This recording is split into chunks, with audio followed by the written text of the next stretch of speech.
Bonjour à tous, ça y est, on y est enfin, c'est la vidéo d'assemblage de ma machine ITX, mon petit PC qui va servir de NAS, qui va remplacer d'ailleurs le NAS que j'ai sous ce bureau et qui me sert à stocker entre autres, tout le contenu vidéo que je vous produis chaque semaine, voire 2 fois par semaine quand j'ai l'occasion de le faire. Ici donc, ce matériel-là, je l'ai acheté il y a maintenant 3 mois quasiment, c'était en octobre 2020, on est aujourd'hui en janvier 2021, donc c'est pour vous dire, le matériel est encore dans son emballage d'origine, pourquoi ? En soi, assembler un PC, ça prend pas beaucoup de temps, c'est pas très compliqué. Et puis moi, ça me prendrait, sur ce type de matériel, ça me prendrait allez, une demi-heure, 1 heure maximum si je m'applique pas trop. Mais je tenais absolument à vous faire cette vidéo, vous expliquant dans le détail, point par point, comment assembler la machine pour que vous ne soyez pas perdus si vous voulez suivre mes consignes ou mes recommandations, que vous puissiez vous en sortir vous aussi, si vous voulez faire la même chose.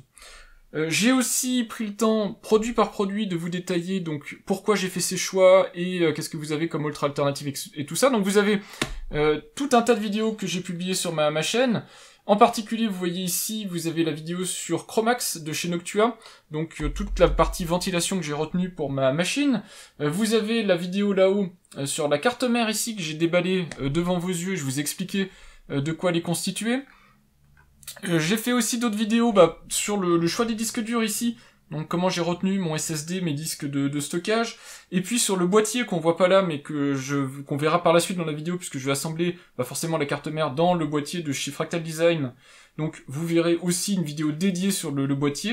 Donc vous voyez tout un ensemble de vidéos qui me demandent énormément de temps à produire, et qui retardent d'autant l'assemblage de cette machine. Dans cette vidéo aussi, donc l'objectif, c'est de vous expliquer étape par étape comment on assemble la machine, et puis de vous expliquer comment je m'y prends, pour que vous puissiez vous aussi suivre les consignes. Ici, c'est une plateforme Intel, franchement, on partirait sur une plateforme AMD, ça changerait pas grand-chose, et quand ça changera quelque chose, je vous expliquerai évidemment ce que ça change. En gros, c'est juste l'installation du processeur, hein, pour être simple.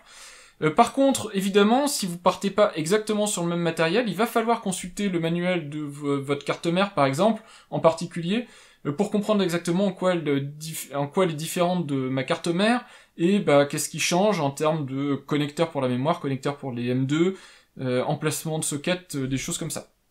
Mais sinon, sur le principe, en général, ça sera à peu près la même chose, vous devriez vous en sortir. Voilà, on commence tout de suite, je vais changer d'angle de caméra, je vais utiliser la caméra que j'ai là-haut, on va se faire une petite vue de dessus, et puis je vais vous expliquer comment on commence à assembler la machine. Pour assembler la machine, on commence toujours par les bases, c'est-à-dire on commence par la carte mère, le processeur, le refroidissement du processeur quand on choisit un refroidissement additionnel, parce qu'en général, il faut changer les griffes de fixation, et donc pour ça c'est plus facile quand on a la carte mère hors boîtier, la mémoire et le M2, puisque le M2 se branche directement sur la carte mère, donc c'est plus facile de le faire quand la carte mère est hors boîtier. Donc ça, ce sera la première étape qu'on va voir tout de suite. La deuxième étape, une fois que tout ça est assemblé, on prend la carte mère et on la met dans le boîtier avec l'alimentation et le reste de l'installation, donc moi ce sera les disques durs. Voilà, c'est parti, on commence tout de suite. On est parti avec l'assemblage de la carte mère et les équipements qui vont sur la carte mère, donc processeur, RAM, refroidissement, M2, donc stockage. J'ai pris mon smartphone pour vous faire des gros plans, et j'en profite pour vous dire une chose, et on bascule sur le smartphone. C'est important, avant de manipuler du matériel informatique, d'être sûr que vous êtes déchargé en termes d'électricité statique. Alors, on peut mettre des bracelets. J'ai fait une vidéo, c'est une de mes toutes premières vidéos où on voit un bracelet antistatique. Honnêtement, j'en utilise pas régulièrement, mais ça peut être utile d'en avoir quand on a des soucis d'électricité statique. Une bonne manière de faire, et ici, moi, c'est très facile, j'ai mon PC fixe qui est sous tension connecté au secteur. J'ai juste à toucher ma carcasse métallique qui est reliée à la terre, et je vais être déchargé en électricité statique. Voilà, vous faites ça une fois toutes les 10-20 minutes. Surtout si vous manipulez des composants sensibles, c'est toujours préférable. Ça arrive pas très souvent, une décharge électrostatique sur du matériel. En général, même le matériel est plutôt costaud. Mais c'est une première recommandation. Ne portez pas des gros pulls en laine ou des choses comme ça quand vous manipulez des produits comme des cartes mères, des processeurs, des choses comme ça. Vous pourriez involontairement endommager votre matériel. Donc, une bonne pratique, c'est de toucher un produit dont la carcasse est mise à la masse. Comme ça, vous êtes tranquille, vous êtes déchargé pendant quelques dizaines de minutes. Et il n'y a aucun risque d'endommager le matériel. Alors on y va, le déballage de cette carte mère, je l'ai déjà fait, donc on repart pas dans le détail avec les accessoires et compagnie. Faites juste très attention, quand vous sortez les accessoires, de ne pas perdre des petits accessoires comme par exemple les vis pour les disques M2. Ce serait dommage, c'est assez compliqué à retrouver. Il y a le manuel, on consulte toujours bien dans le détail les manuels, c'est eux qui vont vous donner tous les détails sur comment la carte mère se monte. Vous pouvez évidemment les trouver en ligne, mais c'est aussi pratique de les avoir sous la main. Quand on n'a pas le PC ou une tablette sous la main, c'est quand même plus facile à lire. On prend donc le matériel, je remets tout dedans, comme ça je sais que je n'ai rien perdu, que tout est à sa place dans le carton de la carte mère, et on va travailler sur la carte mère. C'est plus simple, comme ça on sait qu'on travaille sur du carton, il n'y a pas de souci. On va sortir la carte mère de son emballage électrostatique, et même si vous conservez l'emballage, vous évitez de travailler sur l'emballage électrostatique. À nouveau, il peut y avoir de l'électricité statique autour de l'emballage. Vous le mettez de côté en attendant, et vous retouchez une carcasse métallique. Comme ça, ici, je sais que je suis déchargé. Alors, la première étape sur cette carte mère, c'est que je vais installer le système de refroidissement. Donc, pour le système de refroidissement, ici, on part sur le Noctua NH-U14S, qui est un gros système de refroidissement. Si vous n'êtes pas intéressé par ça, si vous utilisez le refroidissement stock du processeur et tout ça, en bas de la vidéo, vous aurez le chapitrage, vous passez au chapitre suivant. Cette section-là n'était pas destinée pour vous. Pour le Noctua, si vous avez suivi mes recommandations et que vous partez sur un bon gros refroidissement, toutes les informations sont ici. Évidemment, moi je suis sur un socket Intel LGA 1200, donc je prends la notice, alors c'est une notice LGA 1151, mais ça s'applique aussi au LGA 1200, évidemment. Et il va falloir faire quelques étapes d'installation, dont l'installation de la backplate et l'installation des deux supports CQ fixes, comme ça, qui vont aller sur la carte mère. Donc voilà ce qu'on appelle la backplate de la fixation. La backplate, elle va aller donc se fixer à l'arrière du socket. Donc vous voyez ici, on peut pas se tromper. On voit CQ firme LGA 1150. Donc ça c'est évidemment, je vous le redis, pour de l'Intel, pour de l'AMD, ça va pas se passer pareil. Vous la mettez en place ici, et puis vous allez avoir que de toute façon, c'est impossible de se tromper. L'endroit où il y a les fixations du socket ici, eh bien ça sort, et on les voit bien. Voilà, on les voit passer, donc il n'y a qu'un seul sens de montage possible. Voilà, et on retourne. La deuxième étape d'assemblage, elle est critique, et je vous ai dit, quand on prépare un PC, il faut se projeter dans ce qu'on veut faire. Donc il faut savoir quel est le matériel qu'on veut acheter en termes de disque, en termes de processeur, en termes de mémoire. Mais c'est pas que le matériel, il faut aussi se projeter sur comment on va l'installer. Moi je sais que ma carte mère va être installée dans le PC et que le sens de ventilation ça va être comme ça. Donc elle va prendre l'air frais ici et la faire sortir ici. Donc je vais installer le radiateur perpendiculairement à la carte mère, donc le bloc va être comme ça, le ventilateur va souffler dans ce sens-là. Donc il va falloir que je prépare mon système de fixation, puisqu'il y a deux manières de le fixer, vous voyez, orientation A, orientation B. Il va falloir que je le mette en orientation A, ce qui va me permettre de le mettre perpendiculaire ici. Donc quand on est en orientation A, vous voyez qu'il faut le mettre comme ça, orientation A. Mais vous, si vous avez besoin de faire une orientation B, que vous voulez par exemple faire sortir l'air chaud par le haut de votre boîtier, parce que vous avez un boîtier plus gros, une carte mère plus grosse, eh bien il faudra mettre les supports dans un autre sens. Si vous voulez être sûr de l'orientation de votre radiateur, vérifier que tout va bien, etc., vous faites un montage à blanc. Le montage à blanc, donc vous allez regarder, moi je veux l'orienter comme ça, c'est ce que je vous disais, je veux qu'il soit orienté comme ça. Donc les fixations vont être ici et là, ça ce sont les fixations avec ressort de CQ firme, pour Noctua. Donc on voit bien que il faut bien que je prenne l'orientation A du manuel, c'est-à-dire poser les fixations comme ça. Donc dans ce sens-là. On prend les accessoires, et ensuite vous allez voir que c'est un Lego. Il suffit de mettre un petit bloc ici d'espacement noir sur chacun des petits picots qui sort de la backplate. On prend les supports, on les met dans ce sens-là, c'est-à-dire l'arc orienté vers l'extérieur.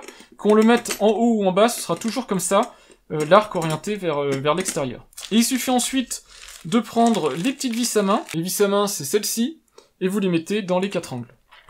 On va sécuriser les vis, d'ailleurs j'ai oublié d'en parler, mais en matériel préparatoire, il n'y a pas besoin de grand chose, mais quelques tournevis, même s'ils sont pas de très bonne qualité, c'est très bien. Moi j'ai ce type de tournevis, on appelle je crois Tom Pouce, des choses comme ça, enfin les tout petits tournevis, c'est pratique, comme ça vous l'avez sous la main et vous avez un embout d'assez gros diamètre. Et en plus je vous conseille un kit de tournevis de précision, ici j'ai du Tivoli, c'est de la qualité, ça c'est plutôt pour les petites vis, du genre les M2, les trucs comme ça. Ah, au passage je viens de me rendre compte d'un truc rigolo, et on voit que j'ai l'habitude de monter de la AMD et pas de l'Intel. La barre ici ASRock est ergonomique, dans le sens où elle est facile à tenir, mais du coup elle vient taper dans mon Secure Firm qui est ici. Ça a été conçu comme ça. Bon là c'est pas un montage Intel, c'est un montage ASRock, c'est ASRock je pense qui fait ce type de courbure. Je suis pas sûr que toutes les cartes mères Intel en tout cas aient ça. Et donc du coup ça m'oblige de redémonter cette partie-là pour pouvoir ouvrir le socket, parce que la deuxième étape qu'on va maintenant aborder, c'est le montage du socket. Alors, c'est l'étape où il va falloir être extrêmement prudent. Alors malheureusement, je suis un peu obligé de démonter ce que j'ai fait, mais c'est pas grave. Il va falloir être extrêmement prudent, parce que c'est dans cette étape-ci qu'il va y avoir le plus crucial. C'est là où vous pouvez endommager quelque chose. C'est quasiment le seul moment où vous pouvez éventuellement endommager quelque chose. Il y a soit, si vous êtes sur de l'AMD, à faire très attention au processeur, qui a des petits pins qui peuvent être endommagés, soit si vous êtes sur de l'Intel, ça peut être le socket qui est endommagé, puisque le socket a des petits pins. Qu'on garde bien le capot fermé jusqu'au moment de l'opération où on va installer le processeur. Vous voyez, par exemple, je passe au-dessus avec des boîtes, etc. J'aurais fait bien attention que le capot soit en place, comme ça, il n'y aura pas de souci. Donc je fais sauter le scellé. Alors, j'ai pas choisi un processeur très haut de gamme, ça peut faire rire certains qui regarderont cette vidéo et qui vont peut-être s'assembler un i3, un i5, un i7, voire même un i9. Mais c'est pas parce que j'ai pas les moyens ou autres de mettre mieux, c'est parce que moi je voulais monter un NAS et donc j'ai besoin d'un processeur qui n'a pas de prétention importante. J'ai pas besoin de gros niveaux de performance, j'ai pas besoin de plus que ce que va me fournir ce Pentium Gold, donc j'ai pris un Pentium Gold. Quand on déballe un processeur Intel, on a dedans on a le processeur. Alors c'est pas ce qui prend le plus de place. Ce qui prend le plus de place, c'est ce Ventirad. Vous voyez, ventilateur plus radiateur avec la pâte thermique préappliquée, vous faites attention, vous ne mettez pas les doigts dessus, qui permet de refroidir le processeur. Alors ça suffirait largement pour mon Pentium, c'est du très bas de gamme ce type de refroidissement, mais ça suffirait, sauf que moi je veux quand même un truc qui tienne la route. C'est pour ça que je suis parti sur un petit peu plus haut de gamme, et donc j'ai pris un refroidissement digne de ce nom. Donc voilà le processeur Pentium, mais ce serait pareil avec un i3, un i5, un i7, etc. Vous voyez ici qu'il n'y a pas les petits picots, contrairement à de l'AMD. Si vous voulez voir un montage AMD, vous allez voir ma vidéo sur le montage du Ryzen 7 2700X. Ce que vous repérez avant même d'installer le processeur, c'est que sur un processeur ici, vous avez toujours une petite flèche, une petite encoche. Donc la petite flèche, elle est ici en bas à gauche. Vous allez la voir, alors si ça s'arrête de briller, vous allez la voir là, et un petit point en haut ici à gauche. Il va falloir aligner ça sur le socket. Et vous allez voir qu'on ne peut pas se tromper. Forcément, l'alignement va pouvoir se faire. Donc en général, c'est toujours dans ce sens-là qu'on met le processeur, donc le texte lisible vers vous, quand vous avez la carte mère orientée comme ça vers vous, avec le socket qui s'ouvre comme ça, mais vérifiez toujours que la petite flèche qui est ici en bas à gauche du processeur, dans mon cas de figure à moi, vous vérifiez que cette petite flèche, elle correspond. Donc on le voit entre autres ici sur le capot plastique, on voit la petite flèche qui est ici en bas à gauche. Voilà, donc ici on le voit bien, et donc il va falloir juste appliquer le processeur comme ça dessus. L'étape la plus délicate, on prend le processeur, on ne touche pas au dos du processeur, on peut toucher au côté, il n'y a pas de souci, et on va poser le processeur comme ça délicatement sur le socket. On fait juste ici, on le fait gigoter, juste pour vérifier qu'il soit à sa place. Et c'est tout. On ne touche pas plus que ça, on n'appuie pas, on vérifie juste donc que le processeur soit à sa place. On relâche le capot, ici. Donc il y a juste à rabaisser le levier. Vous voyez que le capot en plastique s'en va tout seul. On remet bien la petite patte ici, je vous remontre. Donc j'enlève le petit capot ici. Vous le gardez ce capot, ça permettra si jamais vous revendez ou vous stockez votre carte mère de la protéger. On vérifie bien ici que la patte en métal est bien sous la griffe, et vous voyez le socket est fermé. Là maintenant ça ne risque plus rien, votre processeur est en sécurité, votre carte mère est en sécurité, il y a quasiment plus de risque d'abîmer quoi que ce soit.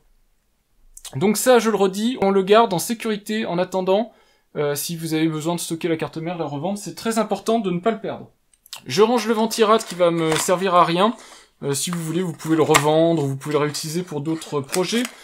C'est pas forcément perdu, mais bon c'est dommage, sinon vous l'achetez en bulk, votre processeur, ça vous évitera d'avoir un ventirad qui ne vous sert à rien. Et puis bah du coup je vais remettre la partie Secure Firm que j'ai dû retirer, puisque moi je ne pouvais pas ouvrir la patte sans l'enlever. Nouvelle étape, on s'est occupé de la partie refroidissement, on s'est occupé de la partie CPU, on va s'occuper maintenant de la partie M2, puisque je vous ai dit, moi dans mon cas de figure, j'ai un M2 installé. Ça va dépendre ensuite, vous, si vous avez besoin de faire la même chose ou pas. Alors, les M2, deux technologies, vous avez les M2 SATA, les M2 PCI Express, donc les M2 NVMe. Ici, on voit que c'est un M2 SATA. Donc, on fait attention. Ici, il se trouve que j'ai deux ports M2, ce qui est du luxe sur une carte mère RTX. C'est plutôt déjà dans les gammes haut de gamme qu'on a ce type de capacité. Par contre, les deux ne supportent pas le M2 SATA, il y en a qu'un des deux. Et là, il faut regarder dans le manuel de la carte mère. Dans le cas de ma carte mère, qui est une carte mère ASRock, il y a donc ces deux emplacements-là. Ici, c'est le M2.1, ici, c'est le M2.2. Et dans le manuel, c'est très précisément décrit que celui-là, c'est bien un support SATA 6 Gb et PCI Express, alors que celui-là, c'est uniquement PCI Express Gen 3 x 4, donc 32 gigabits. Évidemment, c'est mieux d'avoir des disques NVMe, ils vont plus vite, mais ici on est dans un cadre de NAS, et ce qu'on cherche c'est pas la vitesse absolue, ce qu'on cherche aussi c'est la fiabilité, la robustesse, et la compatibilité maximale avec le matériel, et donc c'est pour ça qu'on est plutôt sur du M2 SATA. Voilà, en tout cas faites bien attention, donc nous on part sur ce M2 Armor ici à démonter et à installer.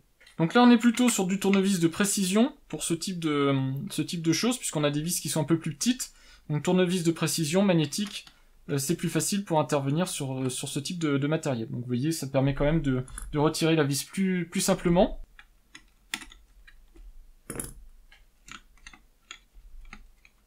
Alors on retire le capot en métal. Normalement le capot en métal est censé aussi servir de dissipateur. On voit derrière qu'il y a des pattes thermiques justement pour envoyer la chaleur du M2 dans la partie métallique. Alors ça aide un peu, c'est pas non plus exceptionnel, mais bon, ça peut aider effectivement à améliorer le refroidissement. On sort le disque M2, alors là on n'oublie pas, à nouveau on est sur de l'électronique, on retouche éventuellement si ça fait longtemps son boîtier, son châssis, on se remet à la terre pour éviter tout risque potentiel. Et donc on va installer le M2. Vous allez voir, le M2 c'est très facile à installer. Alors ici on est sur du M2 2280, donc c'est un M2 long, on le voit là. Il suffit de venir l'enficher dans le slot qui est là. Voilà, et ensuite, eh bien, avec la petite vis livrée avec la carte mère, on va venir visser ici. Alors je vous fais un gros plan. Donc je vous remontre en gros plan, on s'en fiche dans le slot ici à droite. Voilà. Donc je le fais à une main et vous voyez que j'y arrive quand même. On ne force pas et on se met bien avec un certain angle pour rentrer dans le connecteur.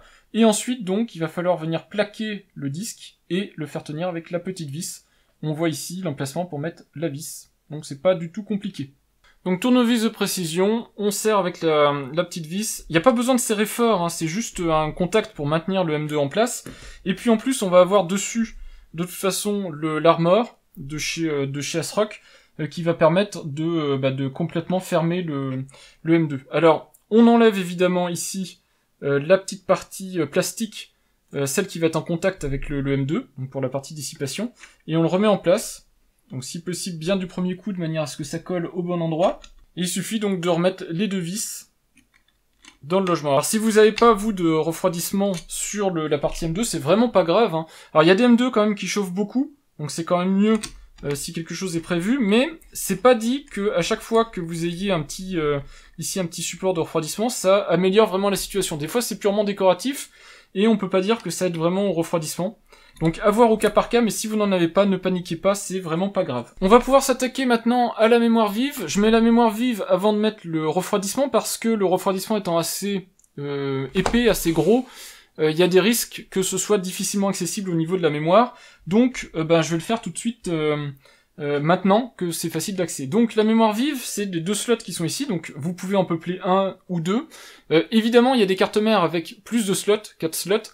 Faites très attention, vous regardez toujours sur le manuel de la carte mère, c'est important de peupler les bons slots.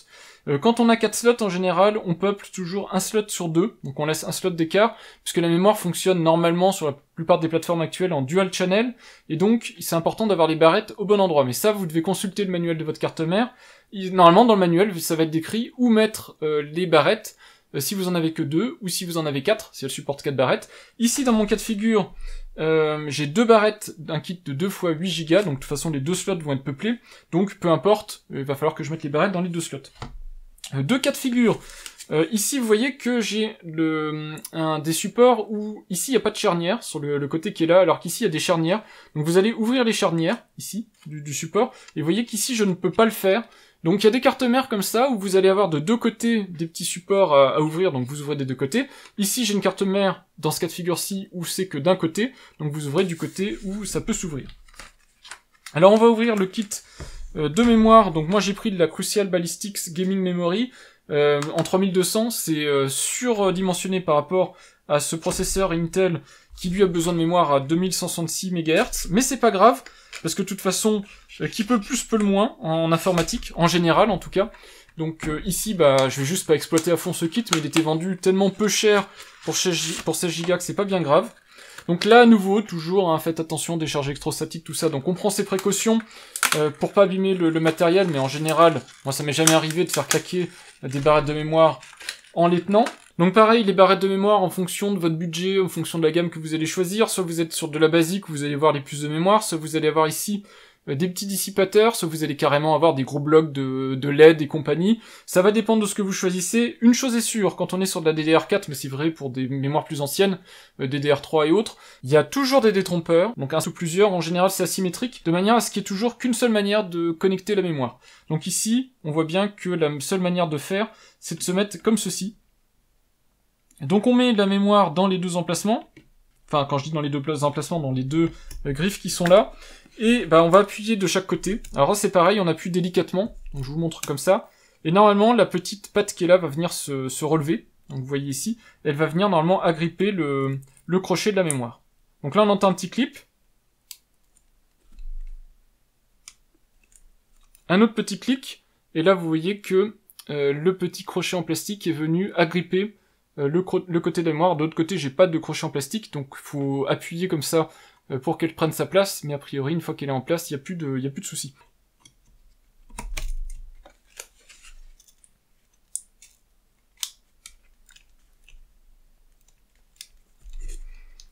Voilà, la mémoire est en place, j'ai clipsé donc des deux côtés, on voit ici les petits crochets sont remontés, ils sont bien en place, la mémoire est en place, et là on a quasiment fini.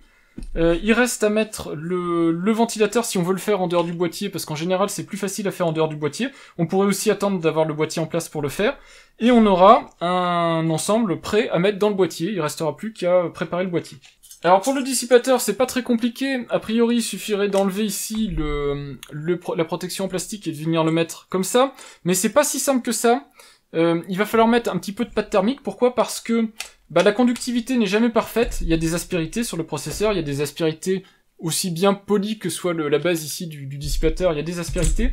Donc, si on n'a pas de pâte thermique préappliquée, et uniquement dans le cas où on n'a pas de pâte thermique préappliquée, vous avez vu il y a un instant, le dissipateur, enfin le Ventirad Intel avait déjà de la pâte thermique préappliquée, forcément là on n'en met pas.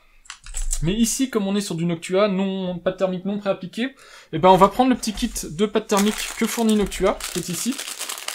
Et puis on va appliquer notre pâte thermique. Alors la pâte thermique en général elle est soit dans une seringue, soit dans un petit sachet plastique, c'est plus facile quand on vous livre une seringue évidemment, c'est plus facile à conserver, c'est plus facile pour la réutiliser.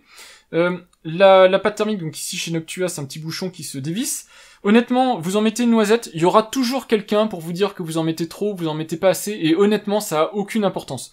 Vous mettez juste pas le gros pâté pour éviter que ça déborde de partout, et vous en mettez pas une toute petite tête d'épingle, sinon il va y avoir un souci. C'est pareil, il y aura toujours quelqu'un pour vous dire faut faire une croix, faut faire un plus, faut faire 4 petits points, faut faire un gros point, 4 petits points. Honnêtement, il y a des vidéos, Linus Tech Tips, il en a fait pas mal, où il montre que quand il applique n'importe comment, en fonction, avec des patterns, etc., ça refroidit toujours à peu près pareil, donc ne vous prenez pas la tête. Moi en général, je mets une bonne noisette au milieu, 4 petits points ici, pour être sûr que ça répartit, et puis en général ça fait toujours l'affaire. On se soucie pas trop de comment on fait, vous inquiétez pas, surtout en plus sur ce type de processeur, ça va absolument pas poser de problème. Voilà, ensuite une fois que ça c'est fait, il va suffire de poser le Ventirad sur le processeur, alors là on fait délicatement, évidemment.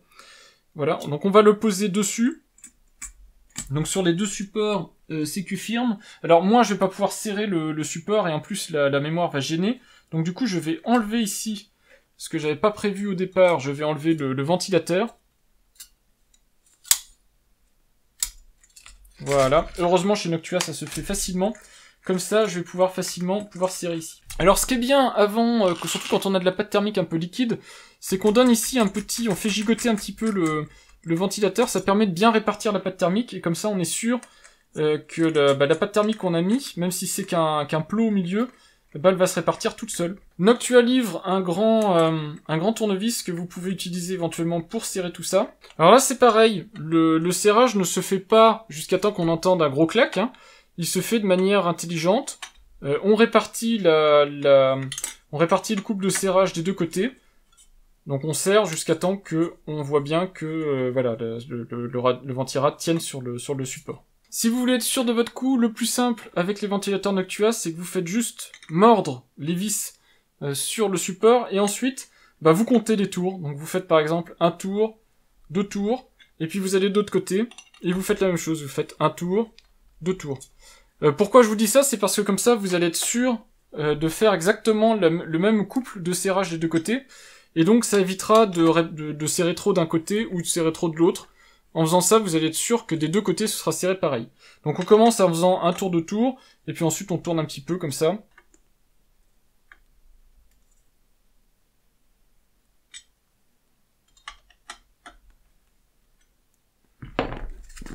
Voyez, donc le ventirad ne bouge plus, il n'y a pas de risque d'abîmer quoi que ce soit. Et donc vous voyez que c'est un peu disproportionné, surtout pour du Pentium, c'est énorme ce ventirad sur cette carte mère.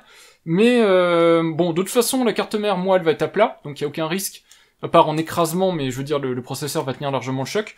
Mais même vertical, hein, si vous mettez le processeur verticalement, il n'y a pas de risque d'arracher le socket, c'est tellement bien tenu derrière, et puis vous avez ici la backplate qui est énorme, qu'il n'y a pas de risque, vous pouvez même tenir par le ventirad. Il n'y a pas de risque de faire exploser tout ça.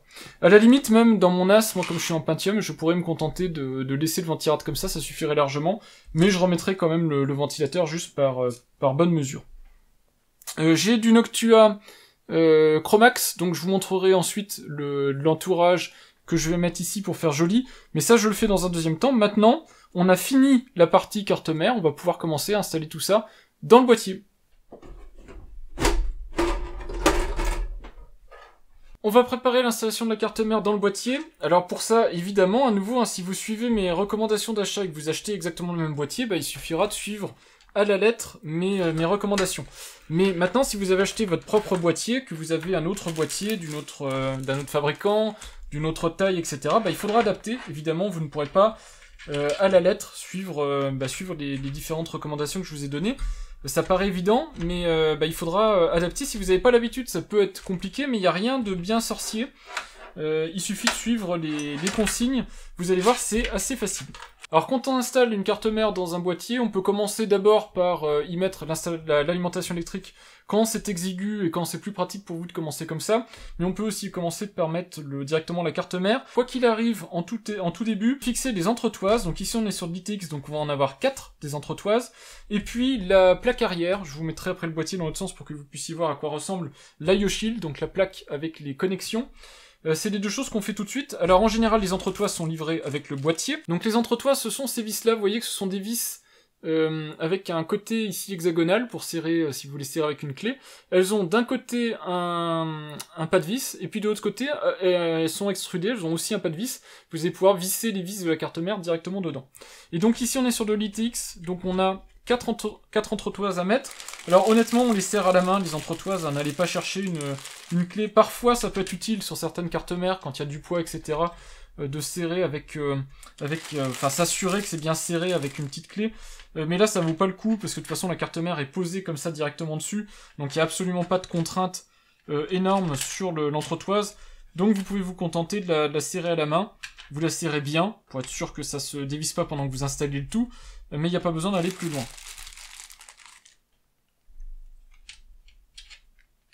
Par contre, parfois, dans de très rares cas, comme j'ai le cas ici sur cette entretoise-ci, le perçage a été fait de manière incomplète, ou en tout cas on peut pas serrer la main, donc dans ce cas-là vous vous aidez d'une petite clé. C'est pas pour serrer fort, c'est juste parce que je ne peux pas à la main, sans m'abîmer les doigts, je ne peux pas serrer. On va installer l'IO Shield de la carte mère tout de suite. Alors l'IO Shield, c'est quoi? C'est cette plaque qu'on voit ici. C'est tout simplement la plaque qui permet d'avoir une certaine propreté sur les sorties, et puis qui permet comme ça de venir faire la liaison avec le boîtier pour la mise à la terre et tout ça. L'IO Shield vient se mettre ici à l'envers de la carte mère. Vous faites juste bien attention de bien orienter l'IO Shield de manière à ce que les trous correspondent. Sinon évidemment ça va pas marcher, hein. Si vous vous trompez de sens, ça n'ira pas, il faudra avoir démonter pour remettre correctement. Donc on appuie jusqu'à temps que ça se clipse à l'arrière ici. On n'appuie pas trop fort, donc il faut juste venir le clipser. Vous voyez ici, il est parfaitement à sa place. Voilà, et donc on pourra mettre la carte mère facilement ensuite. Sur ce châssis, on va commencer par mettre la carte mère directement. Pourquoi? Parce que je vous le dis, j'ai essayé, et si on commence par mettre directement l'alimentation, on peut plus mettre la carte mère. Surtout que moi j'ai fait le choix dès le départ d'installer le ventirad dessus, et donc ça prend forcément beaucoup plus de place. Et j'ai été obligé de tout démonter. On place donc la carte mère sur les entretoises. Vous voyez ici qu'il y aura les 4 vis à mettre, donc une à chaque angle. On voit les vis ici, et puis les 2 autres vis ici. Voilà, donc c'est pas très compliqué, les vis sont livrées avec le boîtier. Alors prenez pas les grosses, surtout vous prenez bien les petites, celles qui sont faites pour. Les grosses, elles vont exploser les entretoises si vous utilisez ça. Donc on prend les petites vis. Voilà, les vis sont installées, alors noir sur noir évidemment vous aurez du mal à voir, mais les vis sont installées aux 4 coins. Je pense que j'ai choisi les bonnes vis, c'est en tout cas celles qui correspondent à ce que j'ai l'habitude de faire, et ça ne sert pas trop fort sur la carte mère. Au passage, l'installation dans le boîtier, même s'il est compact, elle se fait bien. Hein. On peut quand même bien travailler, malgré le gros radiateur et tout ça. Vous avez vu que j'ai pu tout passer, même monter, donc il n'y a pas de souci particulier. Étape suivante, maintenant on va installer l'alimentation, et puis on va commencer à pouvoir faire tout le câblage. Une fois que maintenant on aura tout en place, ce sera possible de faire. Donc on attaque l'alimentation. Moi ici j'ai choisi une alimentation qui est modulaire. Vous allez voir dans un instant. Alors c'est une alimentation reconditionnée, je sais même pas si elle fonctionne, j'espère qu'elle fonctionne d'ailleurs parce que j'ai pas eu le temps de la vérifier. Alors pour être précis, elle est semi-modulaire, on le voit ici. La partie qui est semi-modulaire, en fait c'est la partie où de toute façon on ne peut pas se passer de ces câbles-là, ce sont les câbles d'alimentation ATX. Cette partie-là est non discutable, il faudra la voir quoi qu'il arrive. L'alimentation, elle a un sens, évidemment. Vous avez ici le ventilateur sur le dessous. Alors, il a d'ailleurs ici une petite protection. Je vais l'enlever. Enfin, ça ne vienne pas faire du bruit ou je ne sais trop quoi. Voilà, donc je l'ai enlevé. On le verra jamais, le logo Be Quiet, mais j'ai quand même pris une alimentation Be Quiet, parce que comme ça, je suis sûr d'avoir du matériel de qualité, fiable et tout ça.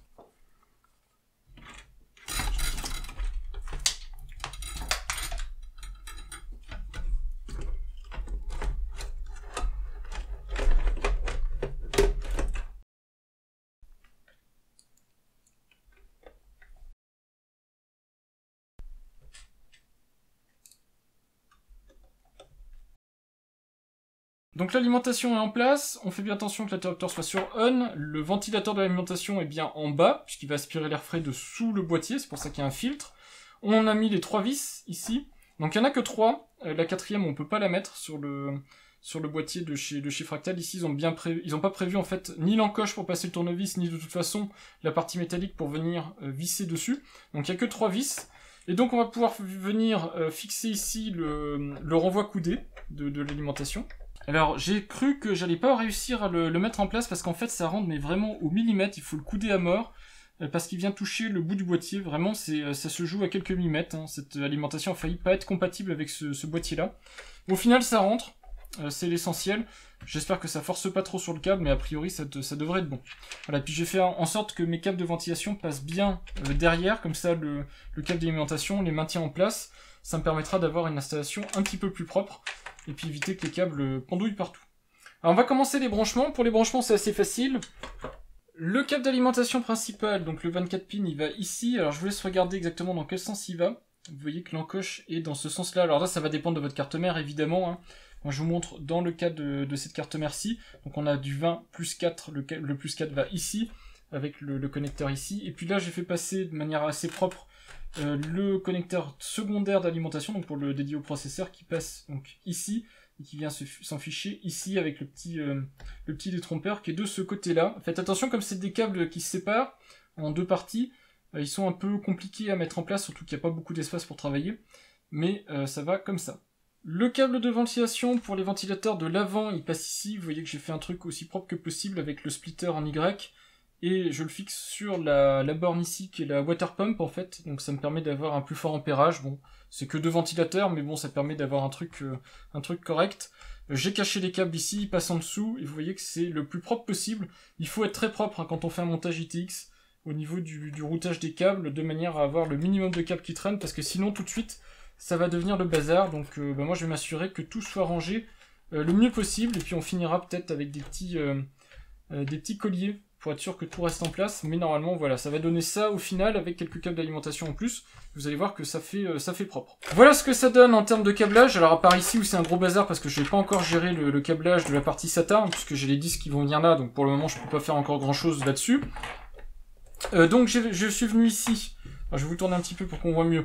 Je suis venu ici brancher l'alimentation, et puis j'ai choisi une rangée d'alimentation avec 3 connecteurs d'alimentation SATA. Et pour vous ça aurait été instantané, mais moi en fait ça fait 2 fois que je démonte, pas intégralement mais presque ce setup. parce que j'avais un des ports USB qui ne marchait pas et je ne trouvais pas d'où ça venait. Je savais pas si c'était un câble abîmé, etc. Et je me suis rendu compte que mon connecteur ici USB 3, donc ça se branche comme ça, hein, ici vous avez juste à l'enficher. Alors j'arrive pas à faire des bons plans de toute façon de tout ça, mais c'est le gros connecteur qui est là qui est double. D'ailleurs c'est le plus pénible en fait à enficher puisque c'est des gros connecteurs. Y a un des picots sur ce câble-ci, donc le câble là. Un des picots est cassé. Et je ne sais pas du tout pourquoi. Je sais pas si c'est quand je l'ai enfiché la première fois, ou quand je l'ai ressorti, j'ai cassé, ou s'il était cassé d'origine parce que j'ai pas retrouvé le petit picot métallique. Mais bon, le souci que j'ai, c'est que il manque un petit picot. J'ai bien vérifié le schéma de câblage de la carte mère et tout ça, et normalement il devrait y en avoir un. Je sais pas si je l'ai cassé ou s'il était cassé d'origine, donc du coup, je vais pas faire jouer de garantie ou autre, parce que de toute façon, ça serait trop compliqué. Et puis il me reste quand même un port USB en façade qui fonctionne, donc c'est l'essentiel. Alors au niveau de ce que je vous ai pas montré, ici on a la partie HD audio, donc j'ai branché ici le connecteur HD audio. On peut pas se tromper, il y a un détrompeur en haut à droite, enfin dans un des angles, là-bas en fait, donc il suffit de l'enficher, pas possible de se tromper. Vous avez le connecteur de ventilation ici, donc c'est le ventilateur qui est ici à l'arrière, donc je l'ai mis sur le connecteur châssis qui est en bas à côté de la mémoire. Ici vous avez 3 connecteurs, alors c'est des connecteurs de boîtier, donc ça dépend de votre boîtier. Ici dans ce boîtier là, vous avez le HDD LED, donc avec en bas le plus, en haut la masse. Vous avez le Power LED ici, celui-là en bas à gauche, avec le plus rouge donc en bas et la masse au-dessus. Et le dernier câble, celui-ci, c'est le bouton de démarrage avec le plus en bas et le ground, donc la masse en haut. Et le petit trou qu'il y a ici, là, je vous fais une vue du dessus si c'est plus parlant. Il y a un petit trou en haut à droite. Alors je sais pas comment vous le mettre pour que ce soit visible. Voilà, on voit ici. C'est le reset switch, mais ce boîtier n'en est pas équipé. Donc du coup, il n'y aura pas de reset possible sur ce boîtier. Au passage, le connecteur que vous avez à côté ici, c'est pour l'USB 2. Donc si vous avez un fond de panel avec de l'USB 2, c'est ici qu'il va falloir venir câbler. Vous voyez que j'ai fait le nécessaire pour que ce soit propre, de manière à ce que je puisse mettre une carte d'extension PCI Express quand il y aura besoin. J'ai juste à rerouter ce câble-là, en le mettant en bas ici, et ça ne gênera plus le PCI Express. Le connecteur d'alimentation du ventilateur, lui, il se cache très facilement sous le rail qui est là, donc je pourrais le cacher facilement. De l'autre côté, c'est pareil, j'ai fait ça hyper propre, donc j'ai le câble d'alimentation des ventilateurs qui passe ici en dessous, qui est quasiment invisible et qui vient se brancher ici en Y. L'alimentation ici vient se bloquer derrière le ventilateur et vient se mettre ici, donc ça c'est l'alimentation CPU. L'alimentation ATX 24V, elle est là, donc je l'ai pas routé plus que ça, parce que de toute façon il va y avoir la partie ici des disques durs qui va venir appuyer un petit peu dessus. Il restera le ventilateur du bloc CPU qu'il va falloir que je remette, donc du ventirad, du radiateur, puisqu'il n'y a pas de ventilateur pour le moment, donc je vais le remettre et il se câblera juste ici, donc vous voyez ça va être assez facile à mettre en place. Et puis voilà. En soi la machine est fonctionnelle, puisque je vous ai dit, à part un des USB qui ne fonctionne pas en façade, tout le reste fonctionne. Les câbles ici, les 2 câbles et le câble d'alimentation va me servir à brancher mes 2 disques durs. Évidemment, si vous voulez brancher 4 disques durs, branchez-les tout de suite, les câbles, comme ça vous aurez plus facile. Parce qu'après ça, je peux vous dire que ça devient compliqué. Quand je mets en place le ventilateur, ça se joue au millimètre, et là ça devient trop tendu pour derrière venir toucher au connecteur. C'est pour ça qu'en fait, ça fait 2 fois que je démonte tout. C'est parce qu'une fois que tout est en place, c'est vraiment, ça se joue au millimètre. Au niveau de l'installation du ventilateur pour le kit Chromax, à nouveau, j'ai déjà expliqué dans ma vidéo dédiée au ventilateur, mais on remet les patins anti-vibration. Donc moi j'ai choisi la couleur blanche, puisque je vais faire un mode blanc et noir. On remet donc les clips de fixation. Les clips de fixation viennent, donc on les tire et on vient les clipser comme ça de chaque côté. Donc il y en a un de chaque côté, ici et là. Alors par contre ça passe au millimètre. Vous voyez que ici je suis quasiment au ras du haut du capot ici. Donc j'ai monté le plus haut possible le ventilateur, de manière à ce qu'il ventile bien au niveau du radiateur évidemment, et puis aussi au niveau de la mémoire, il y a quelques millimètres, pour éviter que ça touche la mémoire, qu'il n'y ait pas de vibration ou autre transmise à la mémoire, que ça fasse pas de bruit, et puis je me suis arrangé pour que le connecteur d'alimentation soit là. Tout ça est décrit évidemment dans le manuel, dans le détail. Donc ensuite, l'étape d'après, c'est de venir poser la plaque Chromax sur les caloducs. Le petit clip vient se mettre 2 ailettes en dessous de là où vous posez la plaque. Donc vous comptez 2 ailettes et vous venez clipser comme ça. et ça ne bougera plus. Enfin, ça bougera plus, ça évitera que ça bouge, justement. C'est le principe, et donc là, la plaque est bien tenue. Donc je choisis le mode Chromax blanc et noir, donc du coup j'enlève le plastique de protection sur la pellicule blanche. Comme ça, j'ai un blanc immaculé, et donc forcément, la pellicule blanche, bah, je vais la mettre dans le kit Chromax, ici. Hop, voilà. Donc comme ça, elle est en place, et vous voyez que j'ai bien Chromax en blanc. Le reste, c'est une fixation magnétique, donc il suffit de venir, alors le mettre dans le sens que vous voulez. Moi, de toute façon, ça se voit pas verticalement, donc je pourrais pas faire grand chose. C'est magnétique, donc au final, bah, ça vient se clipser tout seul. En fait, vous voyez ici, j'ai rien à faire de spécial. Hop, ça vient se placer, ça se plaque. Et puis, bah voilà, ça fait une finition toute noire sur le kit Chromax. C'est pas moche, c'est même très joli. Et puis, bah, j'ai juste assez d'espace pour que ça ait un certain intérêt. Donc ça va permettre comme ça bah aussi de véhiculer le flux d'air plus facilement d'avant en arrière. C'est un peu comme si j'avais du push-pull. Alors je pourrais me permettre de mettre ici un ventilateur supplémentaire, puisqu'il y a la place. Mais honnêtement, quand on voit l'énorme ventilateur de 14 cm qui est juste en sortie de celui-là, qui est aussi de 14 cm, en fait c'est un 14 par 15, il n'y a pas besoin de plus. Alors, je précise aussi que j'ai bien fait attention que le ventilateur prenne l'air frais ici comme ça, le ressort là, celui-là l'aspire ici et le ressort ici, donc on a bien un flux d'air qui est parfait. Donc voilà ce que donne ici le Chromax dans ce mode autour du Fractal Design. Dernière étape, on va monter les disques durs. Moi, dans mon cas, j'ai des chariots, donc je vais monter directement les disques durs sur les chariots. Dans le cas des disques durs 3,5 pouces, apparemment, chez Fractal, on vous impose de fixer ça comme ça. Ça a l'air d'être le mode de fixation. Du coup, ça veut dire qu'il y a une vis, enfin un des emplacements de vis qui n'est pas relié. Alors c'est un petit peu dommage. J'espère que, comme c'est quand même des disques durs qui sont quand même assez bruyants, j'espère que ça va pas contribuer à propager du bruit dans le boîtier.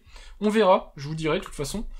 Bon, avec 3 vis, ça va suffire largement à le tenir, mais c'est surtout pour éviter qu'il vienne à faire vibrer le chariot. Voilà, donc au final, de toute façon, ça va pas vibrer plus que ça, puisque vous voyez, le disque dur est bien tenu. Et donc, on va mettre le deuxième.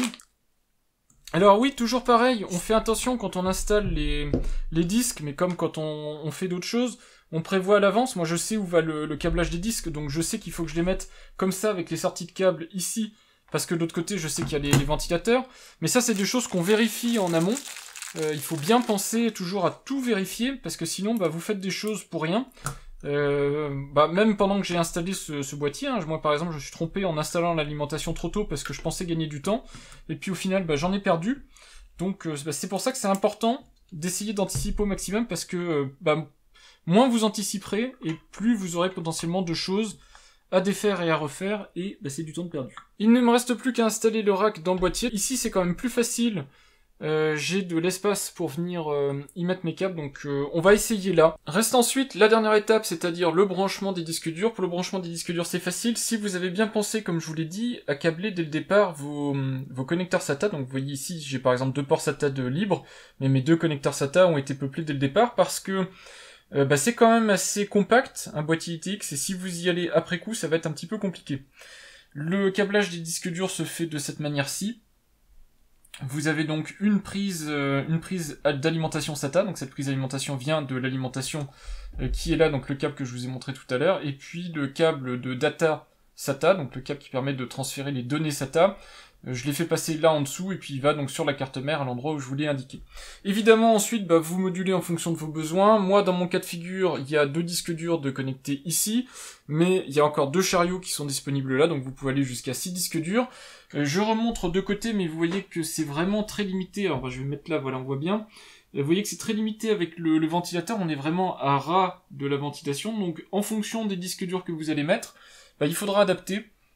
Pour éviter que ça frotte sur les pales du ventilateur, donc peut-être qu'il faudra mettre un système de refroidissement plus compact si vous avez des soucis. Je pense pas avec la partie SATA si vous utilisez des connecteurs comme ça SATA coudés.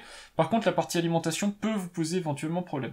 Donc regardez bien ça avant de vous lancer, parce que sinon bah, vous aurez des petits soucis, ça risque de frotter sur les pales. Moi, ce que je vous conseille de faire, dans mon cas de figure en tout cas, c'est ce que je fais. Quoi qu'il arrive, je ne pense que je ne mettrai jamais ici le rack du milieu. Éventuellement, je prendrai un deuxième rack ici pour le mettre de ce côté-là. Donc je vais être symétrique, donc ça ne gênera pas trop non plus de ce côté-là.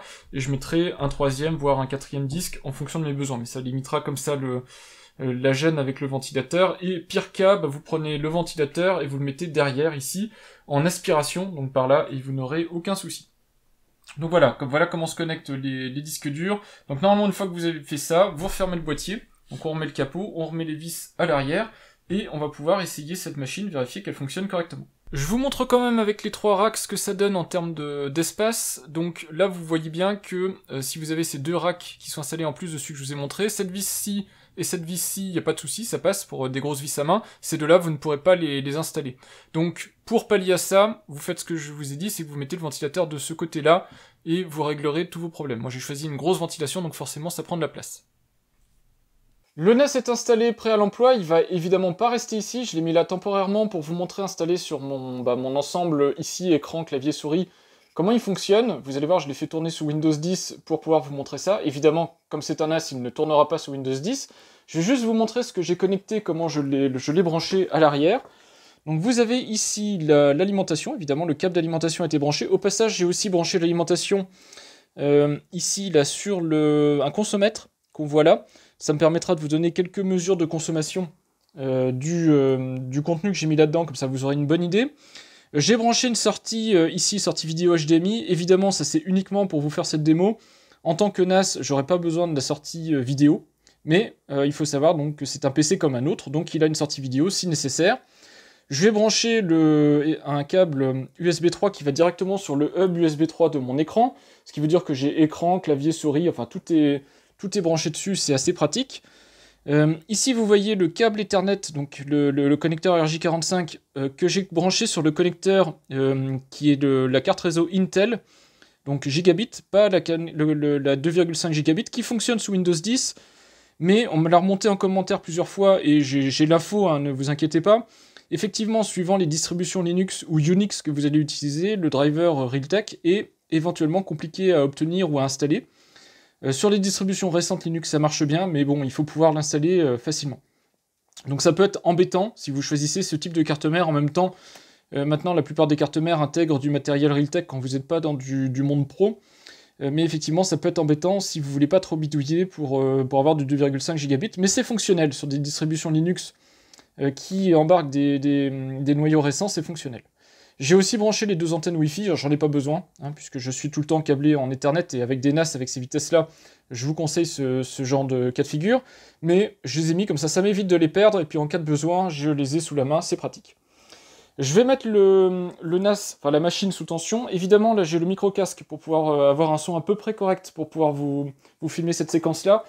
Si jamais on n'entend pas le bruit ambiant du NAS, je vous le remettrai en enregistrant sans le micro-casque. Donc je vous rappelle, le bouton on-off est ici à droite. Vous avez les 2 ports USB et puis les sorties audio et entrée audio en façade. Donc j'appuie là, vous allez voir la vitesse de démarrage. Donc là je viens de le mettre sous tension.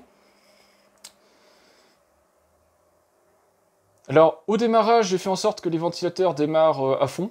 Et puis ensuite le bruit va se calmer puisque les ventilateurs vont s'éteindre, vont se ralentir énormément. Et normalement on n'entendra plus rien.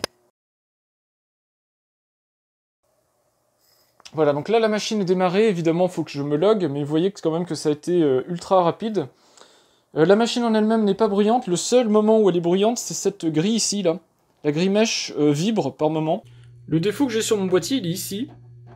C'est l'angle ici, il va falloir que je lui donne un petit coup de pince ou autre, et il se met à vibrer. Voilà, là je vous l'ai fait vibrer exprès. Mais si vous voyez, si je mets le doigt, donc c'est les vibrations des disques hein, qui font vibrer la carcasse, mais sinon il n'y a aucun bruit dans la pièce, quasiment en tout cas. On entend à peine le ronronnement des disques, et c'est tout. Les ventilateurs, et là la machine est à fond en train de faire tourner mes benches, et on n'entend vraiment rien. À la limite, on entend plus les enfants qui passent en skateboard dans la rue à cet instant que la machine en elle-même. Donc vous voyez, c'est très très discret. Par contre, faut que je règle ce problème-là, c'est vraiment pénible. Mais sinon, à part ça, avec 2 disques durs de 7200 tours minute, on le sent quand on met la main ici, ça vibre. La machine est extrêmement discrète et c'est dû essentiellement au fait que j'ai remplacé tous les ventilateurs par du Noctua, ce qui fait qu'elle est extrêmement discrète, même si évidemment les ventilateurs fonctionnent. On le verra peut-être pas ici avec la caméra, mais le ventilateur Noctua arrière tourne et les 2 ventilateurs en façade tournent. On est sur le bureau Windows, la machine en elle-même ne fait rien, je peux vous ouvrir le gestionnaire des tâches pour vous le justifier. Il faut juste que je mette ça avec des détails. Voilà, hop, performance. J'ai pas de système de capture vidéo HDMI, hein, donc je suis obligé de vous faire comme ça avec le smartphone, puisque j'ai pas l'application installée pour aussi vous capturer l'écran. Donc on voit le Pentium qui est au ralenti, on voit que j'ai les 2 disques durs ici, les Red Pro qui sont installés, donc j'ai quand même 2 disques durs 7200 tours par minute. La machine est, comme je vous l'ai dit, inaudible. On va juste vérifier la consommation. Donc voilà la consommation de la machine, c'est-à-dire 32 watts, ce qui est extrêmement satisfaisant. Alors au repos, évidemment. 32 watts au repos. J'espère qu'on voit bien l'écran. Voilà. On est autour des 30 watts en tout cas, ce qui est très satisfaisant pour une machine. Sachant que sur un NAS comme j'ai ici, donc les NAS Synology, on est un peu plus bas quand même. Donc on n'est pas si éloigné que ça. Je crois qu'au repos, quand les disques se mettent en veille, la machine descend dans les 15 à 18 watts, si je me trompe pas, parce que je fais ça de mémoire. Et quand les disques sont allumés, on est autour des 28 watts. Donc on est dans l'ordre de grandeur, on va dire, sauf qu'en termes de performance et de capacité, bah, ça n'a rien à voir évidemment entre les deux machines. Donc pour moi, je trouve que c'est satisfaisant, une machine qui consomme... et puis on va la solliciter un petit peu, cette machine, pour vous montrer combien elle consomme quand elle est en activité, puisque là, évidemment, c'est le grand repos. Au niveau hardware, je vous montre ce que ça donne. On voit ici donc les différentes températures. Les températures semblent à peu près correctes. On voit le CPU. Alors je pense que c'est les VRM qui sont hyper hautes ici. Je ne sais pas du tout si c'est normal. Ça me paraît particulièrement élevé pour une machine qui est au repos. Aucune idée de à quoi c'est dû. En tout cas, sinon vous voyez le reste. On voit un CPU qui ne consomme rien du tout. Il est dans les 36 degrés maximum. Sachant qu'ici, au repos, il est à 26 degrés, ce qui est tout à fait normal, hein, vu le refroidissement que je lui ai mis dessus. On voit une température système autour des 30-33 degrés, et puis une température de pièce. Alors dans la pièce, actuellement, il fait 19 degrés, ce qui vous donne une petite indication, donc il fait un petit peu plus chaud dans le boîtier, forcément, parce que ça fait maintenant un petit quart d'heure que la machine est démarrée. Vous avez les différentes tensions, et vous avez aussi des différentes températures internes du processeur, ainsi que ses consommations. Donc on voit que le processeur ici a consommé au maximum 20 watts, et qu'en ce moment il consomme 2 watts, ce qui est vraiment ridicule hein, pour un processeur. C'est pour ça qu'on a des consommations à la prise électrique qui sont toutes petites. C'est parce qu'on a un processeur qui est conçu pour consommer très peu. À côté de ça, on voit les températures de fonctionnement des disques durs. Donc vous avez en haut ici le M2 de 500 Go, donc qui est à 31 degrés, 32 maximum, donc c'est très bien.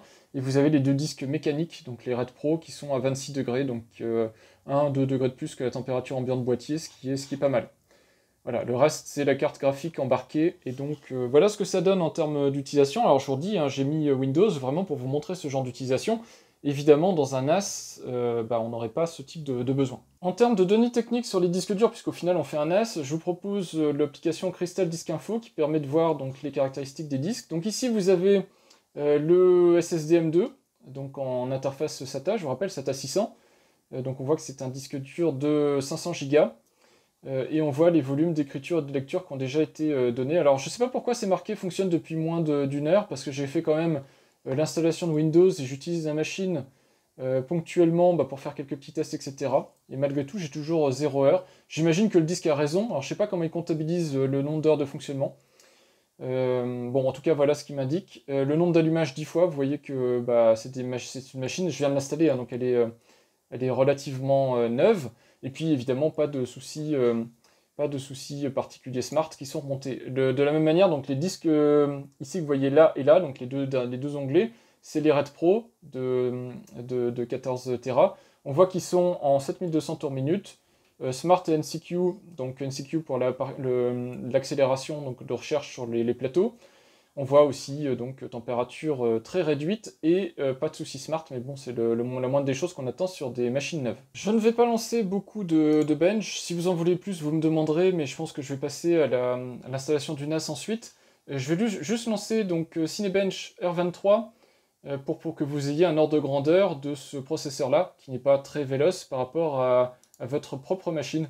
Ça vous permettra d'avoir un ordre de grandeur. J'ai lancé ici la version multicore, donc on va vérifier aussi dans le gestionnaire d'activité qu'on est bien ici en multicore. Donc je vais faire processeur logique, voilà. Donc on voit bien qu'on a les 2 corps physiques, 4 corps logiques qui sont sollicités à fond. Évidemment, hein, ça va pas aller hyper vite, on n'est pas sur une machine haut de gamme. Déjà un i3 ça prend du temps, mais un Pentium Gold forcément c'est un peu plus long. L'idée ici c'est de charger la machine, et puis on va aller regarder côté consommation. Puisque là, quasiment, pour avoir plus de consommation, il faudrait que les disques soient en activité, mais ça va pas faire beaucoup en termes de consommation supplémentaire. Voilà ce que ça fait en termes de consommation avec le processeur à fond. Donc on est sous les 60 watts, voilà ce que ça donne. Évidemment, hein, c'est pas comparable pour le coup avec un NAS, comme le Synology donc, que j'ai sous le bureau, puisque avec un NAS, vous n'avez pas le même niveau de performance, vous ne faites pas tourner Windows et vous n'avez pas ce type de capacité-là. Sinon, il faut comparer avec un NAS équivalent, donc un NAS avec un processeur AMD par exemple, en multicore, et là vous pourrez comparer. Ou des NAS éventuellement en architecture ARM, mais un peu puissant. Ce qui est, donc au final, les 60 watts sont justifiés hein, par rapport à ce qu'est en train de faire la machine, même si c'est pas... voilà, ça monte un petit peu en termes de puissance, donc voilà, si vous avez tout le temps une machine qui est chargée, bah, vous aurez une consommation qui est un petit peu élevée, mais c'est pas très élevé par rapport à une machine de bureau standard. 60 watts pour donc cette petite machine-là en complet, hein, c'est-à-dire ici on a tout qui est activé avec les 2 disques sous tension, ils sont pas en veille actuellement. Donc ça reste correct. Pendant le bench, on voit que la vitesse du processeur, donc du Pentium Gold, reste autour des 4 GHz, qui est la base clock, donc la vitesse de base du processeur, donc c'est très bien, ça veut dire qu'il ne surchauffe pas. On peut aussi du coup aller regarder, puisque j'ai l'outil, je perturbe un peu le test, hein, les données sont un petit peu moins fiables, mais je peux vous montrer comme ça les températures de fonctionnement. On voit que le processeur est passé à 40 degrés, donc ça va, il est très tranquille. Hein. Voilà, bah j'arrête de l'embêter, je le laisse bosser, puis je vous montrerai ce que ça donne. On en est à la 2e passe, c'est écrit ici. C'est un petit peu long hein, quand on a l'habitude de le faire tourner avec du 16 threads. Forcément ici, on n'a que 4 threads qui tournent. Alors les threads, on les voit là en fait. Hein. Vous avez les petits blocs.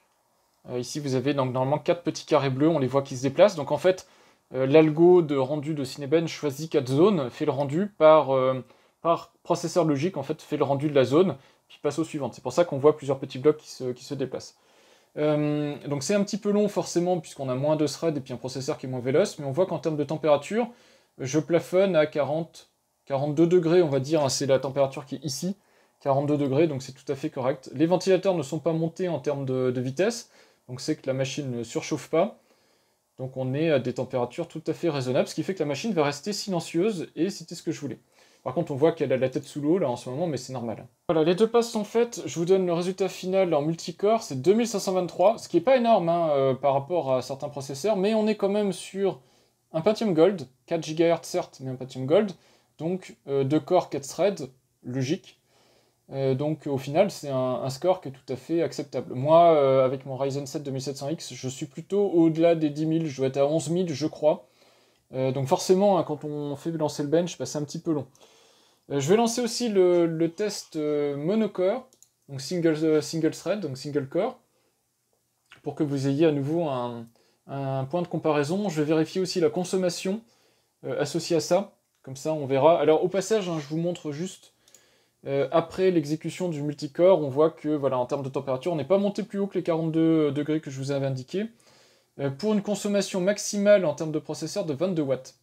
Et on voit que quand on est forcément sur un bench comme ça qui est en single thread, donc avec un seul corps, et donc on voit ici un seul bloc de rendu, déjà forcément le rendu va être beaucoup plus long, et aussi la consommation chute. Donc là je vais vous montrer la consommation. Consommation d'environ 45 watts. Hein, ça fluctue 44-46 watts. Donc quand on est en utilisation intensive, mais moins sollicitante que du multicore, vous voyez que bah, forcément la consommation s'en ressent, et bah, on diminue drastiquement la consommation. Ici on a perdu quasiment 15 watts, hein, si je ne me trompe pas par rapport à ce que je me rappelle du test précédent. Voilà, donc c'est pour vous donner un ordre de grandeur entre la consommation idle, c'est-à-dire à vide, quand la machine ne fait rien ou presque, la consommation ici qui est intensive mais monotâche, et puis la consommation multitâche intensive. Ça vous donne la plage de grandeur de ce que va consommer cette machine. Évidemment, si votre objectif c'est du multitâche intensif et continu, le Pentium Gold n'est pas le processeur adapté à ce type d'usage. Monter sur de l'i3 voire de l'i5, ce sera beaucoup plus adapté. Par contre, ici, je mets à mal la machine, mais c'est pas l'objectif final. Gardez à l'esprit qu'on monte un NAS, pas une machine, pas une bête de course pour faire du rendu vidéo, du rendu 3D. Donc ici, c'est vraiment pour vous donner un ordre de comparaison par rapport à ce que vous connaissez ou ce à quoi vous pouvez comparer cette machine. Si vous avez une machine chez vous, voilà, vous pouvez faire tourner un Cinebench par exemple et puis comparer. Ça vous donnera un ordre de grandeur de ce que cette machine-ci peut faire par rapport à votre machine.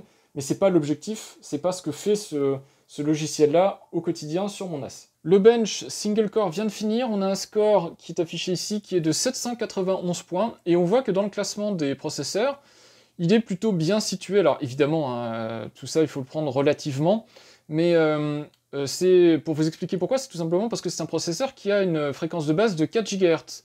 Et donc même si ça reste un Pentium Gold, même si évidemment c'est pas le meilleur processeur que vous pourriez trouver sur le marché, un processeur de cette génération-là en 4 GHz, bah forcément il va quand même relativement vite.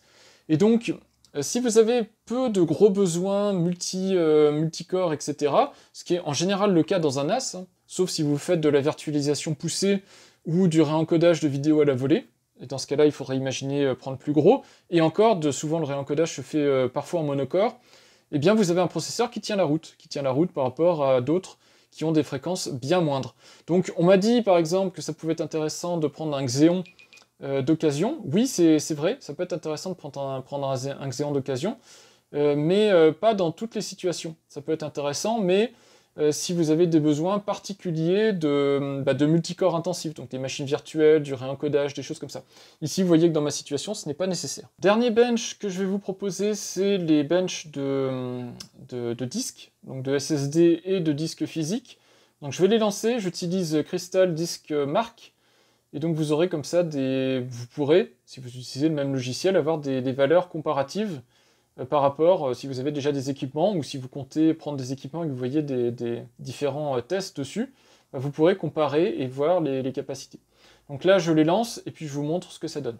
Voilà les résultats avec le SSD SATA M2 RAID de chez Western Digital, donc vous voyez que c'est des scores qui sont tout à fait satisfaisants. Évidemment, hein, il y a des disques M2, ou des disques SSD même, qui vont un peu plus vite, mais ici on est sur du SSD de NAS, et donc moi je trouve que les résultats sont tout à fait satisfaisants.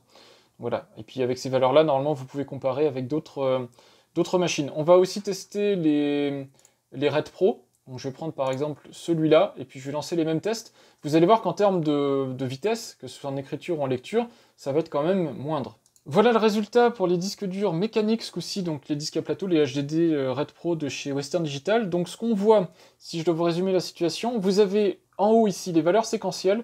Valeurs séquentielles, c'est-à-dire que c'est quand on lit à gauche, quand on écrit à droite, des données contiguës, donc des gros volumes de données qui vont s'enchaîner comme ça sur le disque. Là, on est sur des débits qui sont divisés par 2 par rapport au SSD RAID de chez Western, ce qui est logique, et ce qui est pourtant de très bonne valeur, puisque je vous rappelle, on est sur des disques durs qui sont 7200 tours par minute, avec de très gros caches mémoire, donc ça donne quand même de très bonnes performances. Ça, c'est la partie séquentielle. La partie random, ici, donc lecture et écriture, donc lecture à gauche, écriture à droite, aléatoire, vous voyez qu'elle est beaucoup plus faible, parce que quand on est sur des disques mécaniques, le fait d'être aléatoire, c'est-à-dire qu'on va piocher, donc vous avez le disque sur lequel la tête de lecture va piocher aléatoirement des zones de données, et donc forcément, sur des disques mécaniques, étant donné qu'il y a la mécanique qui rentre en compte, et que la tête de lecture ne lit pas des données qui se suivent sur le plateau, elle doit bouger, et donc là on est sur des valeurs qui n'ont plus rien à voir. C'est pour ça que c'est super important, que ce soit en écriture ou en lecture, d'avoir un cache. Le cache va vous éviter de ressentir ce problème de performance-là qu'on a avec les disques mécaniques. Les disques mécaniques sont très bien pour écrire et stocker des données sur du long terme. Par contre, dès qu'il s'agit d'aller les chercher et interagir avec, c'est moins efficace. C'est la fin de cette vidéo, j'espère qu'elle vous aura intéressé. J'ai fait de mon mieux pour être le plus synthétique possible, mais avec tout ce que j'avais à vous montrer, que ce soit pour le montage ou pour le résultat final, forcément ça me prend un petit peu de temps. Maintenant, moi je vais continuer mon petit bonhomme de chemin, il faut que j'installe le NAS en tant que tel, et donc attendez-vous à avoir, un jour, des vidéos concernant l'installation d'un système de NAS sur la machine. Maintenant, on va passer dans le vif du sujet, c'est-à-dire l'utiliser, cette machine, en tant que NAS. Voilà, merci d'avoir regardé cette vidéo, puis je vous dis à bientôt pour de prochaines vidéos. Au revoir. Pour les gens qui s'inquiéteraient au sujet de mon histoire de port USB, j'ai donc un port USB défectueux, je le réparerai peut-être, on verra. En tout cas, le port USB du bas fonctionne très bien en USB 3, j'ai mis la clé ici, on la voit, elle est là. Par contre, si jamais je la mets sur le port du haut, on va voir ici Voilà, le périphérique USB non reconnu. Ici, la machine n'arrive pas à le reconnaître parce que j'ai un des câbles data du port USB qui a sauté, puisque c'est un des petits pins qui a cassé, et donc le port du haut ne fonctionne pas. Moi, ça me dérange pas, puisque j'ai un port en façade et j'ai 4-5 ports à l'arrière, donc j'ai largement de quoi faire. C'est dommage, mais bon, tant pis, c'est quelque part, c'est de ma faute, je pense. Voilà, ça restera dans cet état-là.